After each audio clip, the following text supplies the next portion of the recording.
আমার দোস্ত, আমার বাপ, আমার ভাই, ফিরতেই হবে, জাহান্নাম থেকে বাঁচতেই হবে। দোস্ত, বিষয়টা মামুলি মনে করেন, এটা একটা ওয়াজ করছি এই জন্য, আর 10 জন বক্তা ওয়াজ করছেন, আমিও করছি না রে ভাই, এই জন্য না। সারাটা দিন রাত এই দৌড়ের উপরে থাকি, দৌড়ের উপরে থাকি।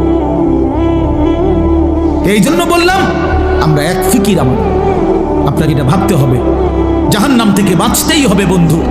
কোরআনে আল্লাহ বারবার একটা কথা বলছে নবীজিকে, আমাদের নবীকে পর্যন্ত আল্লাহ বলছে, বন্ধু ওমা আদরাকা মা হিয়া, এই বন্ধু জাহান্নামের আগুন কেমন আপনি জানেন? নবীজিকে বলছে আল্লাহ।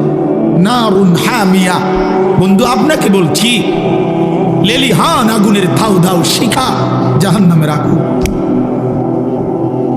ওমা আদরাকা মাল হুতামা, আল্লাহ বলছে বন্ধু হুতামা নামক জাহান্নামের আগুন কেমন জানেন? তো নবীজিকে আল্লাহ বলছে নারুল্লাহিল মুকাদা, আল্লাহ বলছে নবী আমি আমার কর্মচারী দিয়ে আগুন লাগাই নাই, আমি আমার কাজের লোক দিয়ে আগুনটা লাগাই নাই, আমি আল্লাহর হাতে লাগানো জাহান্নামের আগুন, এই আগুন আমি লাগাই দিছি। নারুল্লাহ, আমার হাতে জ্বালানো আগুন। আল্লাতী তাত্তারিউ আলাল আফইদা, আল্লাহ বলে বন্ধু জাহান্নামের আগুনের প্রথম ফোঁটা, প্রথম স্পর্শ যখন জাহান্নামের আগুনের লাগবে, ছুঁইবে, সাথে সাথে নাফরমানের পুরা দেহ, ভিতরের সমস্ত অঙ্গ প্রত্যঙ্গ, কলজা সুদ্ধা একই মুহূর্তে জ্বালাইয়া ফেলবে।